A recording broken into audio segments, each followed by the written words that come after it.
Hello friends, myself Gaurav Rajwade और आज हम क्या लेके आए देखो class test discussion and how to create mistake diary.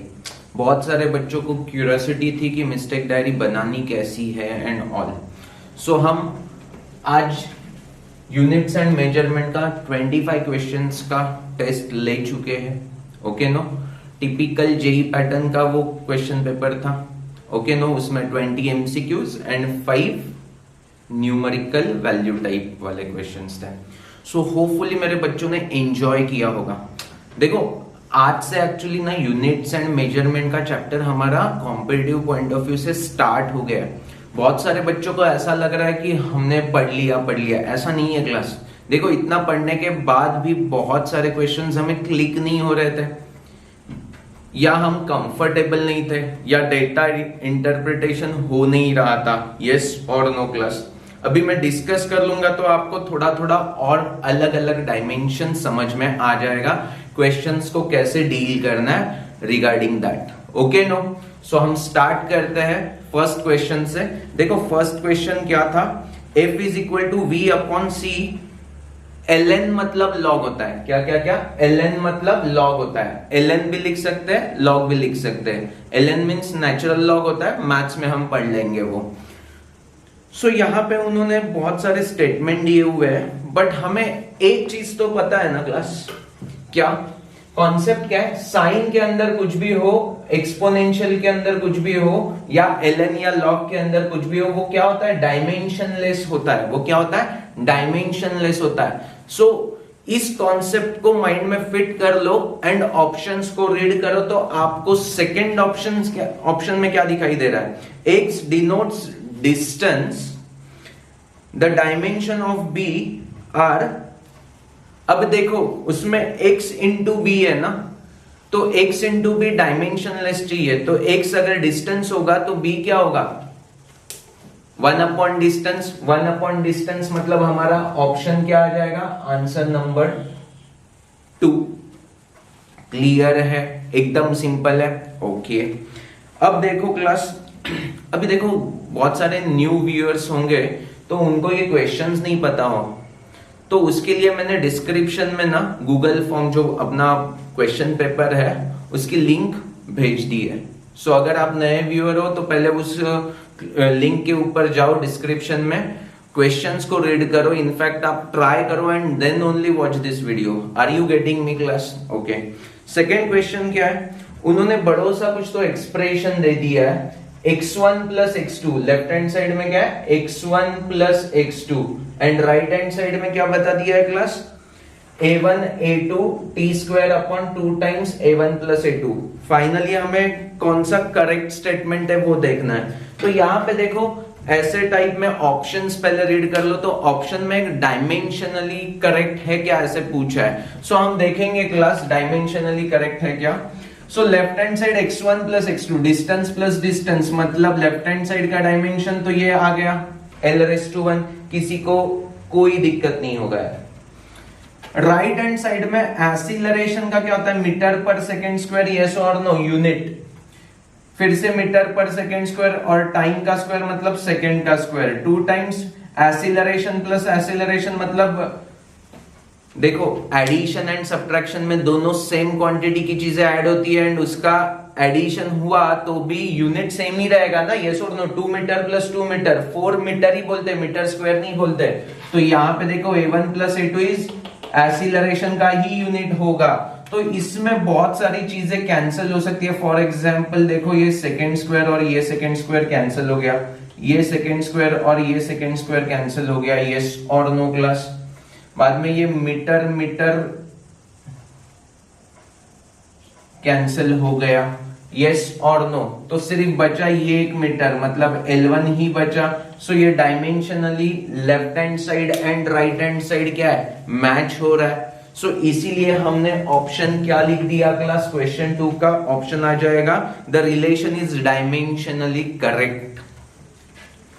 Third देखो, थर्ड स्टार क्वेश्चन है यार, बहुत इंपॉर्टेंट क्वेश्चन है, इसको रीड करता हूं मैं अच्छी तरह से।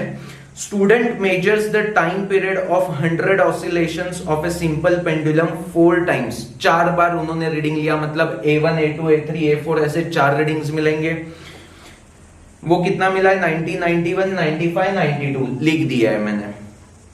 Then if minimum division in the measuring clock is 1 second, देखो मतलब 0.5 0.6 0.7 ये सब रीड नहीं हो सकता, आइदर 1 सेकेंड 2 सेकेंड 3 सेकेंड ऐसे ही रीड होगा। Are you getting me class? Is that clear to you?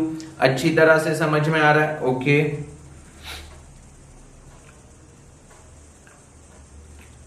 If the minimum division in the measuring clock is 1 second then the reported mean time should be okay। अभी देखो class, हम normally कैसे लिखेंगे? अगर 4 मुझे readings दिया हुआ है तो मैं पहले उसका मीन निकालूंगा।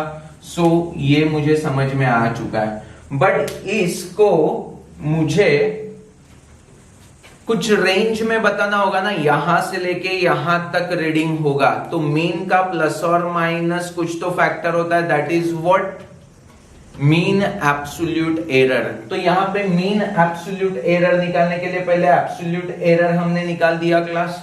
सो हर एक केस में देखो 92 माइनस 90 इज 2 आ गया, बाद में 92 माइनस 91 1, यहाँ पे 3 बिकॉज हम मॉड लेते हैं, एंड यहाँ पे 0, और इसका फिर से ऐड करके हमने डिवाइड बाय 4 किया तो 1.5 आ गया। यस और no class? Is that clear to you?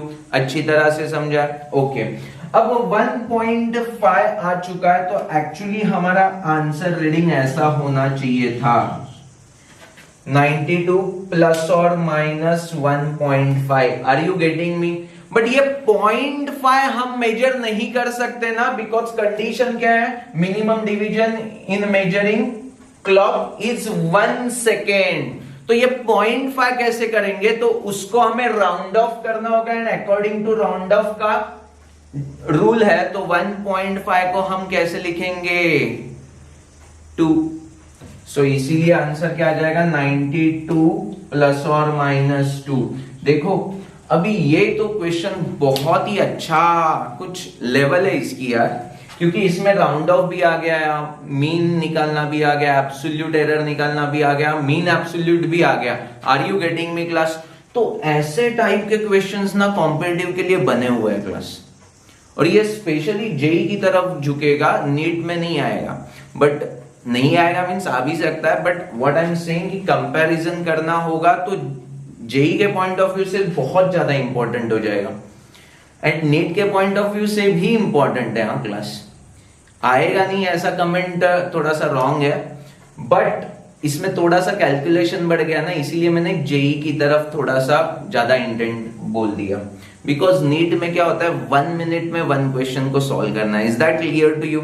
फंडा समझ में आ गया? कॉन्सेप्ट तो नीट में भी applicable. Is that clear to you? Okay next देखो क्लास 4th वाला क्वेश्चन एकदम सिंपल है।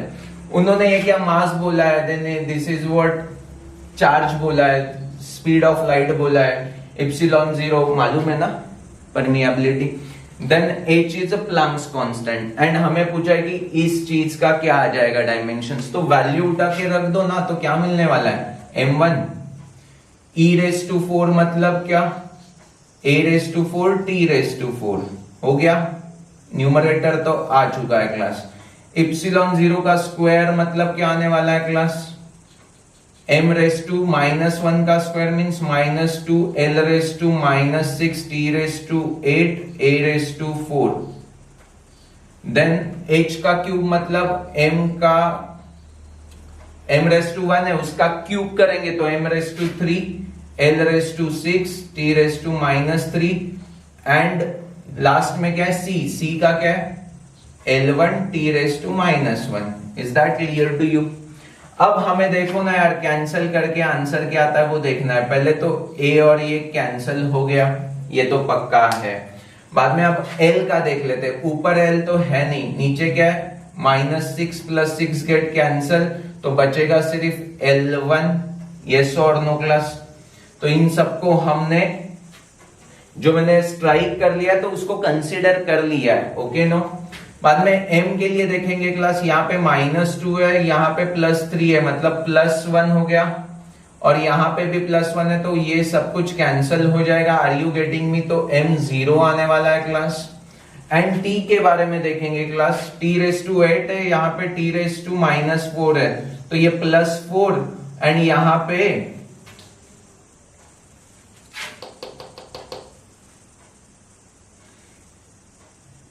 ये l⁻1 ना डिनोमिनेटर में, तो ये -1 आएगा क्लास, मेरे से मिस्टेक हो गया।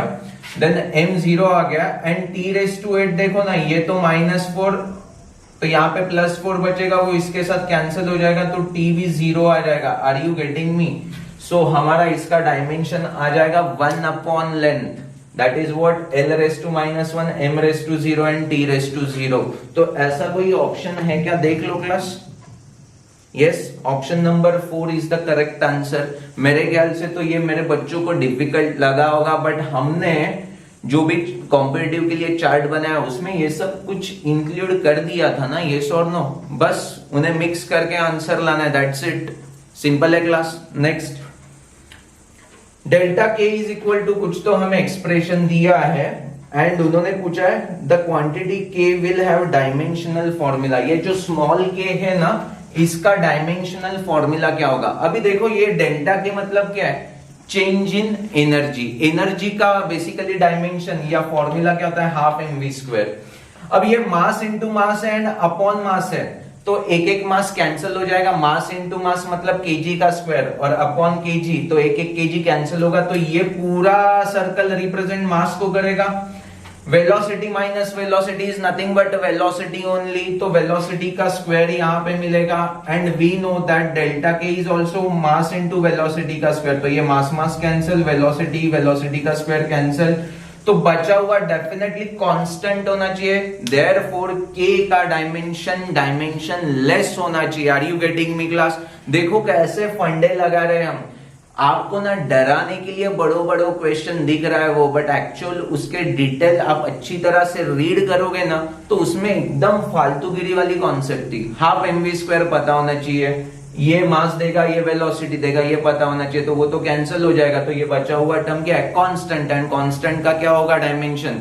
डायमेंशनलेस। यस और no class? m0 l0 t0। So option देख लो क्लास, कौन सा आ रहा है? थर्ड करेक्ट है। ओके, नेक्स्ट सिक्स्थ वाला देखो class.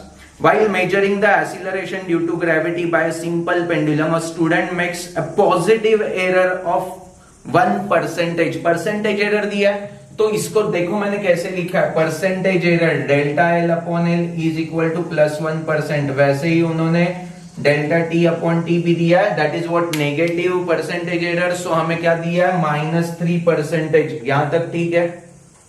It's percentage error in the measurement of g, और g का फॉर्मूला उन्होंने दे दिया है, g is equal to 4π² l upon t⁻²। अब यहां पे देखो ना, डायरेक्टली प्रोपोर्शनल टू l है and inversely proportional to t का स्क्वायर है, और ये तो कांस्टेंट है, तो उसमें कोई इशू नहीं है। तो परसेंटेज एरर कैलकुलेट करते समय हमने क्या देखा था? डिवीजन होगा तो भी क्या होता है? Is that clear to you? 7% ऐसा कुछ है क्या? देखो ऑप्शन में। Are you really getting me class? ये अच्छी तरह से समझाया क्लास? पक्का? ओके, नेक्स्ट 7th वाला क्वेश्चन तो कुछ नहीं यार, सिर्फ आपको पढ़ना है अच्छी तरह से। मैं फिर से एक बार रिपीट करता हूं, वो लेंथ मत देखो यार, क्वेश्चन का कॉन्सेप्ट का देखो। सो फर्स्ट देखो, number of particles is given by n is equal to कुछ तो दिया है, क्रॉसिंग अ यूनिट एरिया। मतलब क्या दिया है? n के बारे में कुछ तो इंफॉर्मेशन दी है, crossing unit area perpendicular to x axis in unit time, मतलब number of particle per unit area per unit time. तो इसका n का डायमेंशन क्या होगा? नंबर ऑफ पार्टिकल्स का डायमेंशन लेस। यस और नो? पर यूनिट एरिया मतलब upon में एरिया आएगा, पर यूनिट टाइम अपॉन में टाइम आएगा, इसीलिए देखो l⁻² एंड t⁻⁻1 ऐसा मैंने n का डायमेंशन बोल दिया। यस और नो? n1 n2 के बारे में क्या बोला है देखो ना class, n1 n2 are the number of particles per unit volume. तो पर यूनिट वॉल्यूम मतलब क्या हो जाएगा? 1 अपॉन वॉल्यूम, मतलब एल रेस टू -3 बोल दो उसका डायमेंशन, किसी को भी दिक्कत नहीं होगा। यस, और x1 x2 क्या होगा, डिस्टेंस होगा तो L1 आ जाएगा। अब हमें d का फॉर्मूला पूछा है, मतलब d का डायमेंशन पूछा है, तो उसका हमने पहले फॉर्मूला बना दिया। d इज इक्वल टू क्या मिलेगा, n इंटू ये x2 माइनस x1 था, बट माइनस के वजह से x1 minus x2 upon n2 minus n1। हमें डायमेंशन से लेना देना यार, वो x1 माइनस x2 लिखो या x2 माइनस x1 लिखो, कोई फर्क नहीं पड़ने वाला। सो यहाँ पे देखो n का डायमेंशन लिख दिया, x1 माइनस x2 मतलब l ही होगा, L1 we can say more specifically. और नीचे क्या n2 माइनस n1 मतलब n का क्या है डायमेंशन, l रेस टू -3, तो वो हमने यहाँ पे पुट किया। कैंसलेशन होने के बाद हमें क्या मिल जाएगा, l2 t रेस टू -1। ऐसा कोई ऑप्शन है क्या, पहले देख लो class. l2 t raise to -1 option number 4 है। Is that clear to you, अच्छी तरह से समझा क्लास। अब क्वेश्चन नंबर 8 तो यार बहुत सिंपल है बट ट्रिकी है। बहुत सारे बच्चों को कैसे सॉल्व करना है समझ में नहीं आ रहा है, क्योंकि ऑप्शन के साथ खेलना है इस बार, हमें ज्यादा खुद का दिमाग नहीं लगाना है। देखो क्लास उन्होंने क्या बोला है, the force per unit area of the plate that is what F depends only on Planck's constant, speed of light and d that is what distance. So अभी देखो फोर्स पर यूनिट एरिया का unit क्या आ जाएगा, Newton पर metre square, या हम Newton को क्या लिख सकते हैं, force is mass into acceleration, तो केजी, और एक्सीलरेशन का मीटर पर सेकंड स्क्वायर आता है, बट अपॉन मीटर स्क्वायर है तो वो एक मीटर कैंसिल, तो केजी पर मीटर सेकंड स्क्वायर। ये यूनिट मेरे हर एक बच्चों को पहले समझाया क्या कि फोर्स अपॉन एरिया का ये यूनिट आने वाला है, यस और नो। अब हमें ऑप्शन 1 में क्या दिया है, hc अपॉन डी स्क्वायर, तो हम क्या करते हैं, h का यूनिट क्या आएगा, प्लैंक्स कांस्टेंट का यूनिट क्या आएगा। सो प्लैंक्स कांस्टेंट का हम एंगुलर वेलोसिटी के साथ भी यूनिट निकाल सकते हैं, दैट इज व्हाट mvr ना, linear momentum into perpendicular distance, ऐसा हमने एंगुलर मोमेंटम का निकाला था डायमेंशन, एंड सिमिलर फैशन हम प्लैंक्स कांस्टेंट का भी निकाल सकते हैं, यस और नो। सो क्या मिलेगा, m मतलब केजी, v मतलब मीटर पर सेकेंड, और r मतलब मीटर का स्क्वायर, सो केजी मीटर स्क्वायर पर सेकेंड। बाद में क्या, c का metre per second and distance का स्क्वायर इज मीटर स्क्वायर। इसको कैंसिल करने के बाद हमें ये मिल रहा है। सो ये मैच हो रहा है क्या, नहीं हो रहा है। तो अब सेकेंड ऑप्शन में देखो, यहाँ पे d रेस टू 2 था, यहाँ पे d रेस टू 4 दिया है, मतलब इसी आंसर को अपॉन मीटर के स्क्वायर से कर दिया। सो एक मीटर गेट कैंसिल, और हमें जो चाहिए था वो मैच हो गया आंसर, इसीलिए option 2 is the perfect choice. Are you getting me, is that clear to you. हमने देखो इस बार ना ऑप्शन से आंसर निकाला, तो देखो कितनी वैरायटी आपकी कवर हो रही है। वैरायटी मींस क्वेश्चन को कैसे डील करना है उसकी variety. Is that clear to you. अब क्लास 9th क्वेश्चन देखो, बहुत ही सिंपल है, स्ट्रेट फॉरवर्ड। हमें सिग्निफिकेंट फिगर्स पूछा हुआ है, तो उसके रूल्स निकालो एंड अप्लाई कर दो, दैट्स इट। तो 1 2 3 4 5, यहाँ पे 5 आ जाएगा। यहाँ पे डेसिमल देखो लेस देन 1 है, तो डेसिमल के बाद जितने भी जीरोस है, नॉन जीरो नंबर्स के लेफ्ट साइड में, वो कंसिडर नहीं होंगे, तो आंसर आएगा 1। एंड 2.1 ये तो कंसिडर नहीं होता, तो 2.1 मतलब 2, 512 is the answer. Are you getting me, is that clear to you. ऐसा कोई ऑप्शन है क्या, yes, option number 1 512। Question number 10 देखो class, the potential energy of a particle varies with a distance x, और u का उन्होंने कुछ तो फॉर्मूला दे दिया है, वो क्या दिया है मैं लिख देता हूं यहाँ पे। u इज इक्वल टू, उन्होंने क्या बोला है, capital A into x raise to 1/2 upon x square plus b square. तो ये फॉर्मूला उन्होंने हमें दे दिया है, एंड पूछा क्या है, what is dimensional formula of A into b. अब देखो हमें पहले समझ में क्या आता है, अगर दो फिजिकल क्वांटिटीज ऐड हो रही है मतलब दोनों का डायमेंशन सेम होना चाहिए, इसीलिए मेरे हर एक बच्चे को ये स्टेप समझ में आ गया। x का square means l raise to 2, ये क्या पोटेंशियल एनर्जी है, एनर्जी मतलब हाफ mv स्क्वायर, तो वहां से इसका डायमेंशन भी मेरे हर एक बच्चे को समझ में आ चुका है, यस और नो। अब देखो u into this, so dimension of u into इसका डायमेंशन एंड अपॉन में x रेज टू 1/2 कर दूं, या हमें पहले इस चीज का न्यूमरेटर का डायमेंशन चाहिए, तो मैं क्या करूंगा u into this, so u का डायमेंशन इंटू एक्स स्क्वायर का dimension, are you getting me, ये चीज मिल गया। अब मुझे x रेज टू 1/2 को डिवाइड करना है, that's it. So x raise to 1/2 मतलब क्या, l रेज टू 1/2 से अगर मैं डिवाइड कर दूंगा तो मुझे क्या मिलेगा, so this is what a का डायमेंशन। बट हमें a का नहीं पूछा है क्लास, a इंटू b का पूछा है, तो b का क्या था, l raise to 2, l raise to 2 मतलब 4/2 बोल सकता हूं, 7/2 प्लस 4/2 11/2, 11/2 है, यहां पे गलती से 4 लिखा हूं। सो आंसर आ जाएगा m raise to 1, l raise to 11/2, t raise to -2। ऐसा कोई ऑप्शन है क्या, देखो क्लास, यस, ऑप्शन नंबर 2 दिखाई दे रहा है, यस। सो यहां तक अप टू 10th क्वेश्चन तक मेरे हर एक बच्चे को अच्छी तरह से समझा है, यस। 11th लेक्चर क्लास डिक्टो सेम क्वेश्चन हमने हमारे लेक्चर सीरीज में कर लिया है, एमसीक्यूज, इंपॉर्टेंट एमसीक्यूज में 11th वाला क्वेश्चन हमने सॉल्व कर लिया है। तो अगर आपको नहीं पता है तो प्लीज वीडियो लेक्चर देख लो, okay no.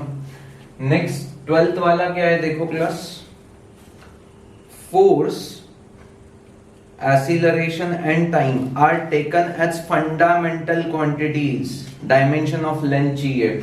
So force, acceleration and time, पहले एमएलटी में उसको लिख दिया और लेंथ को हमें उसके टर्म्स में लिखना है, इसीलिए raise to x, raise to y, raise to z ऐसे कर लिया क्लास। ये बहुत स्टैंडर्ड प्रोसीजर है, 3-4 क्वेश्चन में अभी हमें लगने वाला है। सो ये अच्छी तरह से समझा है। सो हमें एक्स वाई जेड की वैल्यू फाइंड करनी है, दैट्स इट। तो लेंथ का तो हमें पता है l रेस टू 1, फोर्स का हमें पता है रेस टू x, a का पता है raise to y and t का पता है raise to z। So m के सारे कोएफिशिएंट एक साथ लेंगे, l के सारे कोएफिशिएंट एक साथ लेंगे एंड t के सारे पावर्स को हम कंपेयर कर लेंगे, तो यहां से x plus y is equal to 1 मिलेगा एंड x मास तो है नहीं यहाँ पे, तो 0, और ये टाइम भी नहीं है तो ये भी 0। x इज इक्वल टू यहाँ पे डाला तो y इज इक्वल टू 1 मिल गया and x 0 and y is equal to 1 यहाँ पे डाला तो z इज इक्वल टू 2 मिल गया। तो x y z की वैल्यू 0 1 2 यहाँ पे पुट कर दी, तो what we get, a into t square. So option देखो 4th वाला ऑप्शन मैच हो रहा है। Are you really getting me class? Next देखो क्लास 13th वाला क्वेश्चन डिक्टो सिमिलर फैशन में चला जाएगा, यस और नो क्लास। 12th वाला एंड 13th वाला डिक्टो सिमिलर फैशन है, तो मैं नहीं कर रहा हूं, बट फिर भी मेरे बच्चों को अगर डाउट आ रहा है तो प्लीज कमेंट सेक्शन में लिख दो, मैं उसको पर्सनली सॉल्व किया हुआ फोटो या छोटू सी वीडियो क्लिप भेज दूंगा। Is that clear to you? पक्का समझ में आ गया? बट ये बहुत ही सिमिलर फैशन में जाने वाला है, सो मैंने नहीं किया है, okay no? Okay, then 14th question क्या है, the best method to reduce random error को अगर हमें रिड्यूस करना है तो हम क्या लेते हैं, लार्ज नंबर ऑफ सैंपल्स लेते हैं, मतलब क्या बहुत बार वो एक्सपेरिमेंट परफॉर्म करते हैं। सो देखो ऑप्शन क्या है, to change the instrument use for measurement, to take help of experience observer and to repeat experiment many times and take the average results. तो सी ऑप्शन एकदम परफेक्ट है क्लास रैंडम एरर के लिए। Then 15th वाला question देखो class, बहुत ही अच्छा question है। द पोजीशन ऑफ पार्टिकल उन्होंने दिया है x of t is equal to v0 एक कांस्टेंट है upon alpha into 1 minus c raise to minus alpha t, ऐसा कुछ तो एक्सप्रेशन दिया हुआ है एंड हमें फाइंड क्या करना है वो देख लेते हैं class. The dimensions of v0 and alpha, v0 and alpha का डायमेंशंस चाहिए। चलो देखो v0 एंड अल्फा का डायमेंशंस चाहिए, तो पहले तो अल्फा का मिल जाएगा, बिकॉज कुछ भी एक्सपोनेंशियल में रहेगा तो वो डायमेंशनलेस होना चाहिए, तो अल्फा इंटू टी है, तो टाइम को कैंसिल करने के लिए 1 अपॉन टाइम लगेगा, तो अल्फा का डेफिनेटली t रेज टू -1 होना चाहिए। तो ऐसा कोई ऑप्शन है क्या, देख लो क्लास। t⁻⁻1 वाले फर्स्ट एंड सेकंड ऑप्शन है, फर्स्ट एंड सेकंड ऑप्शन है। अब v0 की तरफ कॉन्सेंट्रेट करते हैं। देखो क्लास, हाँ प्यार से देखो, अल्फा का आंसर क्या है t⁻⁻1, तो यहाँ पे t⁻1 अपॉन टाइम, तो ये ऊपर टाइम आ जाएगा, यस और नो क्लास, पक्का 1 अपॉन टाइम का t ऊपर आ जाएगा। अब ये तो कांस्टेंट है और x क्या डिस्टेंस में है ना, डिस्टेंस में, तो डिस्टेंस के लिए यहाँ पे भी सेम यूनिट, यहाँ की जो फिजिकल डायमेंशंस है यहाँ के, वही डायमेंशंस यहाँ पे भी होना चाहिए। Left hand dimension is equal to right hand dimension, so left hand का डायमेंशन क्या है, लेंथ, और यहाँ पे अभी क्या है, v0 का जो भी डायमेंशन होगा वो, एंड टाइम का डायमेंशन t, तो ये t यहाँ पे d अपॉन में आ जाएगा ना, तो v0 क्या क्या होगा, L1 t⁻⁻1, तो ऐसा ऑप्शन देखो ऑप्शन नंबर 1 में ही है। सो इसका आंसर क्या आएगा 15 का, ऑप्शन नंबर 1। मेरे ख्याल से तो मेरे हर एक बच्चे को ये क्लियर हो चुका है, ओके नो।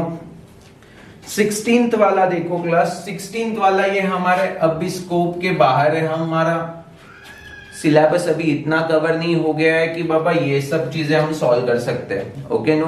सो थोड़ा सा टाइम दे दो, कुछ मैथमेटिकल कॉन्सेप्ट कवर हो जाएंगे तो ये आराम से हमें सॉल्व करने आ जाएगा क्लास, ओके नो। सो अभी मैंने इसको डिस्कस नहीं किया हुआ है।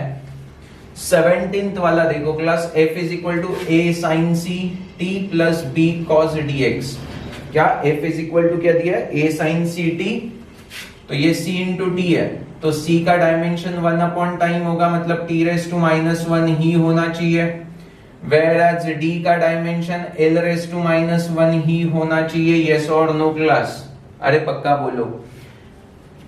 और f मतलब ये भी एक फोर्स होगा F1 और ये भी एक फोर्स होगा F2, यस और नो।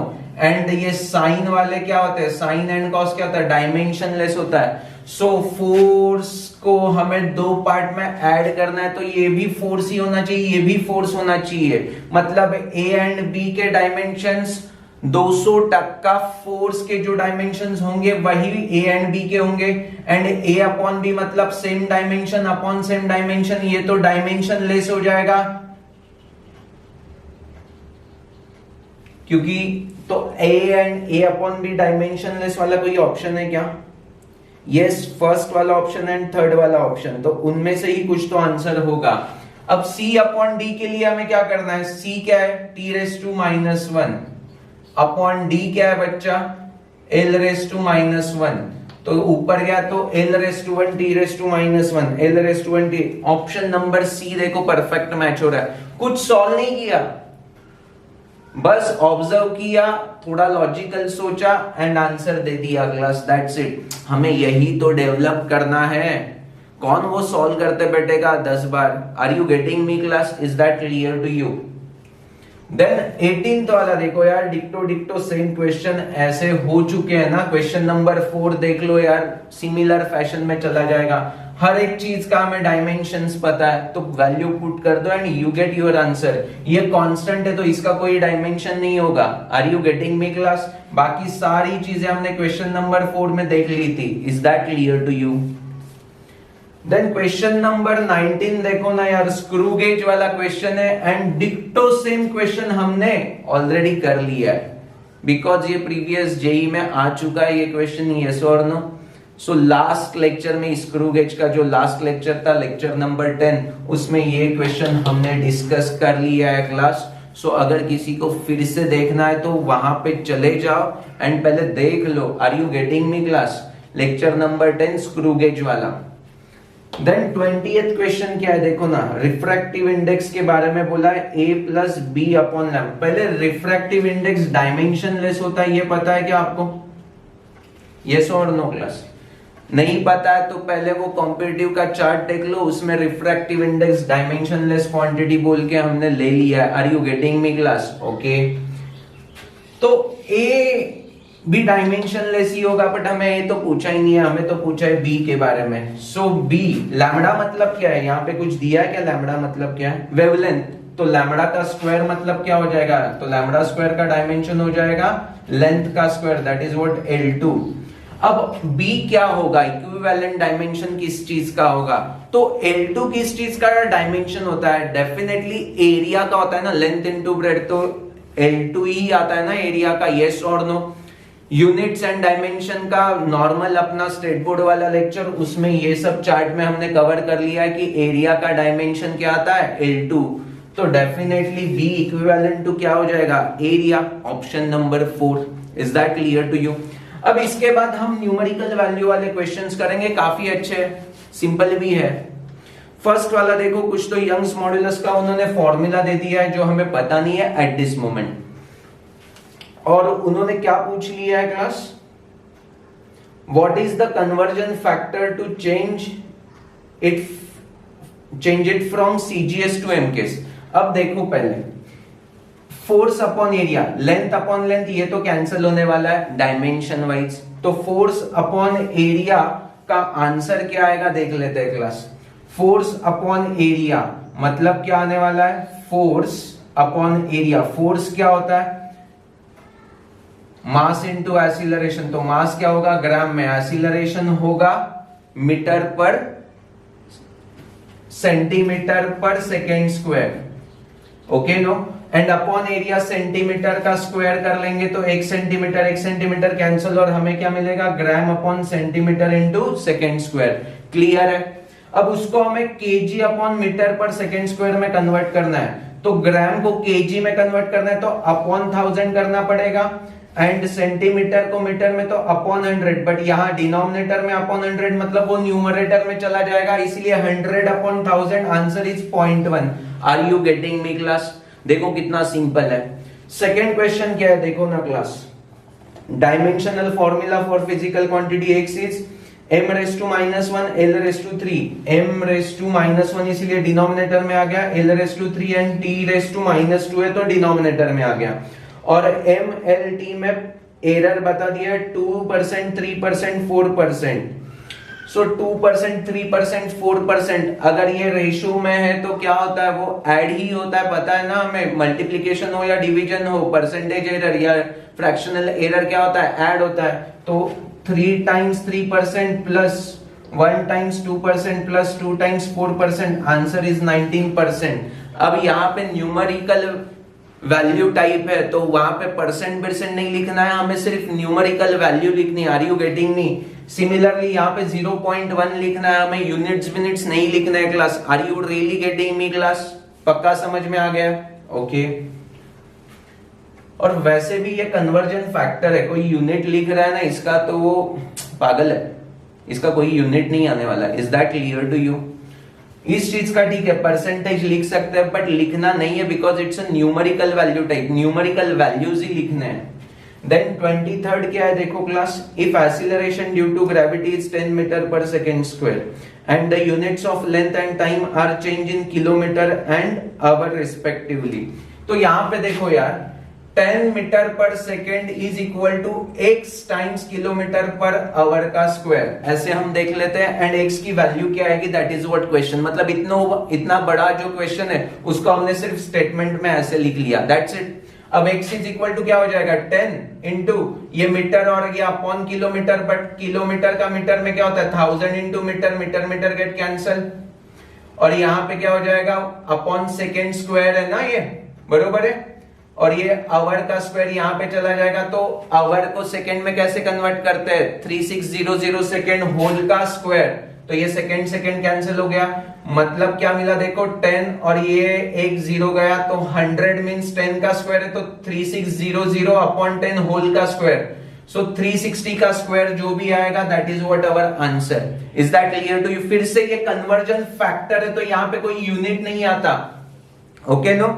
आज का फर्स्ट टेस्ट है इसलिए मैंने यहाँ पे जिसने यूनिट लिखा है उसको भी करेक्ट दे दिया है क्लास, अदरवाइज ब्लेंडर आंसर है। इट्स अ कन्वर्जन फैक्टर ना, तो कैसे यूनिट होगा। Is that clear to you.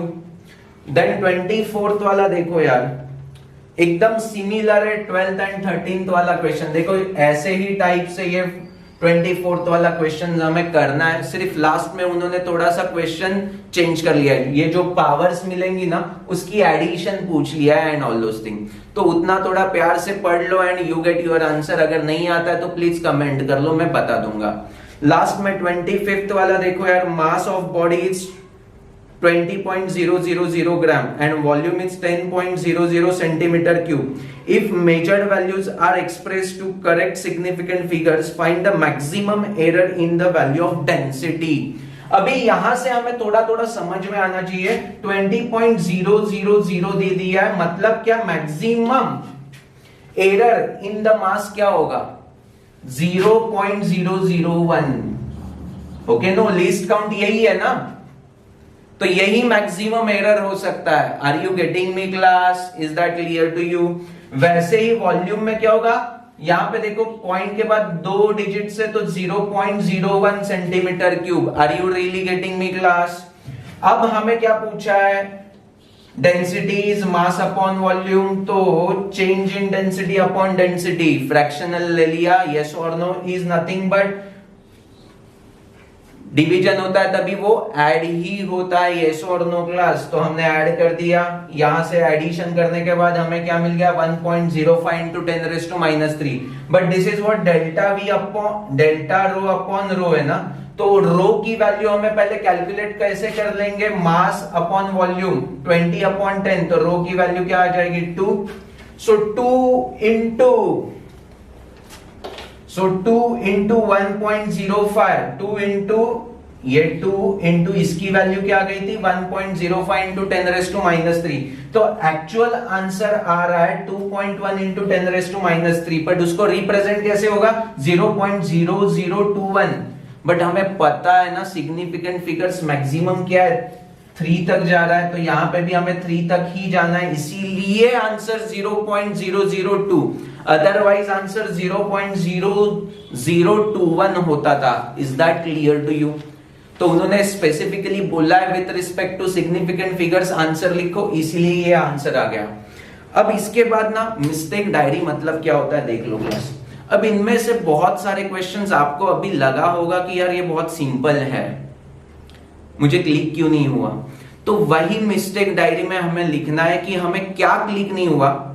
Okay no, formula click नहीं हुआ या अंडरस्टैंडिंग क्लिक नहीं हुआ, इन दिस मैनर में ऐसे कंपेयर कर सकता हूं वो नहीं क्लिक हुआ, तो वो पहले क्वेश्चन लिखे, नीचे आपकी समरी लिखो क्या नहीं क्लिक हुआ and then solve whole problem in that mistake diary. Are you getting me class?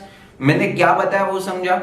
क्या क्लिक नहीं हुआ वो इंग्लिश में लिखना है तो इंग्लिश में लिखो, मराठी में लिखना है तो मराठी में लिखो, या आपके रीजनल लैंग्वेज में लिखो, कोई इशू नहीं है क्लास, बट वो लिखो कि हमें क्या नहीं समझ में आया। फॉर एग्जाम्पल यहां पे अगर किसी ने 0.0021 ऐसे लिखा है और रॉन्ग आंसर मिल गया, तो उसका मीनिंग क्या हो गया है कि उसको अंडरस्टैंड नहीं हुआ कि लास्ट में जो आंसर आएगा वो with respect to significant figures लिखना है। तो रेशो जब होता है तो उसमें मैक्सिमम जिसका सिग्निफिकेंट फिगर्स का आंसर है वही उसी टर्म्स में हमें लिखना चाहिए। Are you getting me class? तो वो रूल्स फॉलो करने का हमें क्लिक नहीं हुआ, तो यहां पे वैसे कमेंट कर देना are you getting me class? Is that clear to you? यहां पे शायद से किसी को ये कन्वर्जन फैक्टर है ना, तो कन्वर्जन फैक्टर में हमने क्या किया था देखो ना यार क्लास, यहाँ पे कन्वर्जन है, यहाँ पे कन्वर्जन है, तो ये मीटर को भी यहाँ पे नीचे किलोमीटर को मीटर में कन्वर्ट करेंगे तो मीटर मीटर गेट कैंसिल ही होगा ना, कि आवर को सेकंड्स में कन्वर्ट करेंगे तो सेकंड गेट कैंसिल ही होगा ना। तो कोई भी एक्स के लिए यूनिट नहीं आने वाला, बट बहुत सारे बच्चे यहाँ पे भी यूनिट लिख देते हैं। तो ऐसे जो कॉन्सेप्चुअल इश्यूज है वो प्लीज वहां पे लिख दो, अदरवाइज आपको फॉर्मूला ही क्लिक नहीं हुआ ऐसे बोल दो। Are you getting me? या आप ऐसे बोल दो कि यार साइन के अंदर डायमेंशन लेस क्वांटिटी होता है, ये कॉन्सेप्ट ही नहीं मुझे समझा था, इसीलिए मैं ऐसे टाइप के क्वेश्चन सॉल्व नहीं कर सकता। तो वो अंडरस्टैंडिंग आज के बाद होना चाहिए कि इसके बाद ऐसे टाइप के कुछ भी क्वेश्चन आ गए तो भी मेरे बच्चे फोड़ने चाहिए, हर एक क्वेश्चन को फोड़ना चाहिए। Is that clear to you? So hopefully आपने ये वीडियो एंजॉय किया होगा एंड मिस्टेक डायरी में क्या लिखना है वो अच्छी तरह से समझा होगा। Is that clear to you? So thank you for watching this video, bye bye.